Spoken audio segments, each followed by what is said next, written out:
Civil services నుంచి వచ్చిన వాళ్ళతో వీళ్ళతో నలుగురితో పెట్టాడు. అదేమో ఆయన పవన్ కళ్యాణ్ అనే ఒక స్టార్ను తీసుకొచ్చేసి దాంతో ఓటు పెట్టాడు. అక్కడి ద్వారా వ్యవస్థల కోసం ఇళ్ళది పెట్టించాడు, వ్యవస్థల ద్వారా ఇది చేయడం కోసం.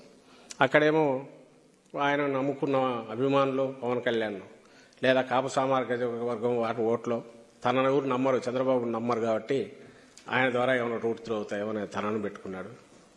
పెట్టుకుని ఆఖరుకు కనీసం పొలిటికల్ ఇది ఉంటే ఆయనకు 30-40 సీట్లు ఇచ్చి ఆయన అభ్యర్థులను ఆయన సెలెక్ట్ చేసుకోమని అంటే ఏదో రియల్ పొత్తు అనుకోవచ్చు.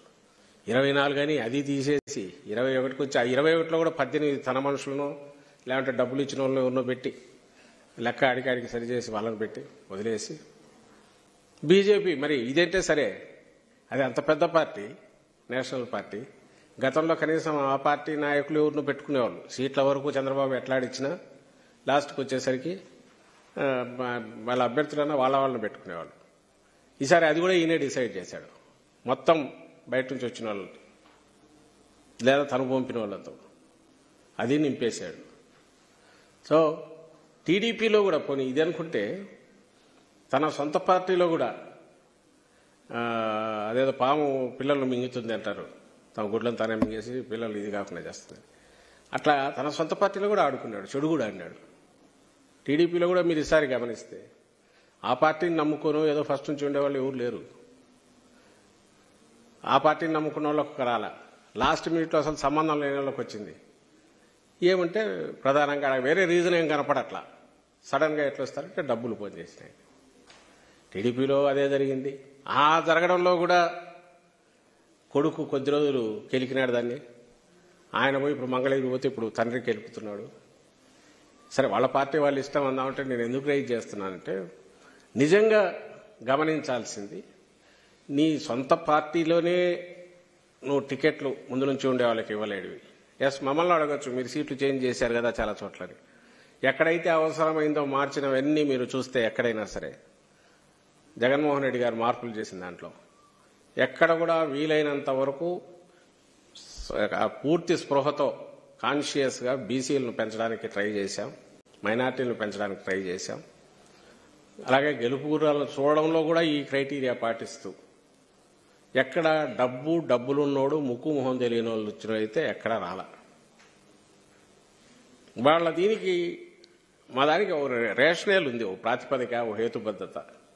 అక్కడ ఎక్కడన్నా కనపడుతుందా టీడీపీ దాంట్లో? లేదా ఆయన పొత్తు పెట్టుకునే వాళ్ళ దాంట్లో కనపడుతుందా? ఎందుకు కనపడలేదంటే మొత్తం చక్రం తిప్పింది ఒకడు, ఎవరు? చంద్రబాబు నాయుడు. ఈసారి ఆ చక్రం తిప్పి తన గొంతుకే వేసుకున్నాడు, అది కనపడుతుంది. నాకు అనిపించేది ఏంటంటే ఆయన కూడా ఇంకా జెండా ఎత్తేసినాడు, అయిపోయింది మన పని. సో వీలైనంత ఏమైనా సంపాదించుకుందామని చూస్తున్నాడేమో అని అనిపిస్తుంది.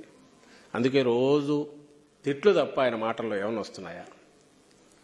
పోనీ ఏదన్నా అలివిగాని చేసిన వాటి గురించి ప్రామిస్లన్నా చెప్తున్నాడా? అవి చెప్పాలంటే భయం. 14-19 మధ్య నువ్వు ఏం చేసినావు అని అడుగుతారని, అప్పుడు ఏం చేయనోడు ఇప్పుడు ఎట్లా చేస్తావు అని అడుగుతారని దానిలో చెప్పలేకపోతున్నాడు. సో జగన్మోహన్ రెడ్డి గారిని తిట్టున్నాడు, లేదంటే జగన్మోహన్ రెడ్డి గారి కుటుంబం సంబంధించి క్యారెక్టర్ అసాసినేషన్ చేయాలని చూస్తున్నాడు. అలాంటి థర్డ్ రేటు చౌకబారు తనకు తాను క్రియేట్ చేస్తూ వచ్చిన కథనాలు ఏమైనా ఉన్నాయో అవే ఆయన స్పీచ్లో పార్ట్ అవుతున్నాయి తప్ప రాష్ట్ర ప్రజల గురించి ఏం చెప్పలేకపోతున్నాడు.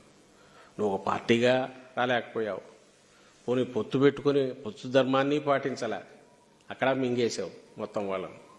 ఆఖరికి పోనీ ప్రజలకు సంబంధించి మేమంతా కలిసి ఏమన్నా చేస్తామా, ఇది చేస్తామని చెప్పే ప్రయత్నం కూడా చేయట్లా. ఎందుకంటే అది నమ్మరు ఎవరు జనం, నీ అసలు క్యారెక్టర్ తెలుసు అని. లాస్ట్ టైం నువ్వేం చేసావని అడుగుతారని. ఇంకో పక్క జగన్మోహన్ రెడ్డి గారు క్రెడిబిలిటీ మీద బిల్డ్ చేసుకుంటూ వచ్చిన తన ఏదైతే దాని నమ్మకం ఉందో దాని మీదనే డిపెండ్ కావాలి, ప్రజలకు అది గీటురాయి కావాలి, చెప్పిన మాట మీద నిలబడము, నిబద్ధత మీద గీటురాయి కావాలి. ఒక చేసే ప్రతి పనికి తరువాత రాష్ట్రానికి ఏదో ఒక రకంగా ప్రజలకు ఉపయోగపడి వాళ్ళ జీవితాలు మెరుగుపరిచే రకంగా ఉండాలి అని కన్సిస్టెంట్గా చేస్తూ రావడం, దాని రిజల్ట్ ఈరోజు కనపడుతుంది. సో ఈరోజు వాలంటీర్ల వ్యవస్థ మీద ఆయన కొట్టిన దెబ్బ, కొట్టాలని చూస్తున్న దెబ్బ, తాను కవరప్ చేసుకోవాలని ఎంత చూసినా అది జనం గ్రహించినారు, ఆల్రెడీ ప్రజలు గ్రహించినారు. రెండవది, ఈ ఎన్నికలకు సంబంధించినంత వరకు నిజంగానే కీలకమైనవి. ఎందుకంటే లాస్ట్ డిచ్ ఎఫర్ట్ లాగా పరమ దుర్మార్గులు లేదా ప్రజల రక్తం పీల్చే జలగల లాంటి వాళ్ళందరూ ఆ శక్తులన్నీ లాస్ట్ డిచ్ ఎఫర్ట్ లాగా చేస్తున్న ఎన్నికల్లో దీంట్లో దిగినారు. కాబట్టి వాళ్ళందరూ అందరూ ఏకమై అన్ని రకాలుగా కుట్రలు పని చేస్తున్నారు. ఈ నేపథ్యంలో ఇవి కీలకమైన ఎన్నికలే. అయితే మా ధీమా మొత్తం జగన్మోహన్ రెడ్డి గారు చెప్పినట్టు స్టార్ క్యాంపెయినర్స్ ఎవరంటే ప్రజలు ప్రతి ఇంట్లో మాకు స్టార్ క్యాంపెయినరే ఉన్నారు. బెనిఫిట్స్ అందుకున్న ప్రతి ఇంట్లో వాళ్లే ప్రచారం చేస్తారు, వాళ్లే రేపు ఓట్లు వేస్తారు. ఓట్లు వేసే దిశగా ఆల్రెడీ మేమంతా సిద్ధంగా ఉన్నామని చెప్పి జగన్మోహన్ రెడ్డి గారికి ఈరోజు వరుసగా వస్తున్న రెస్పాన్స్ చూస్తేనే అందరికీ అర్థమవుతుందని ప్రజలు దీన్ని గమనించాలని కోరుతున్నాను.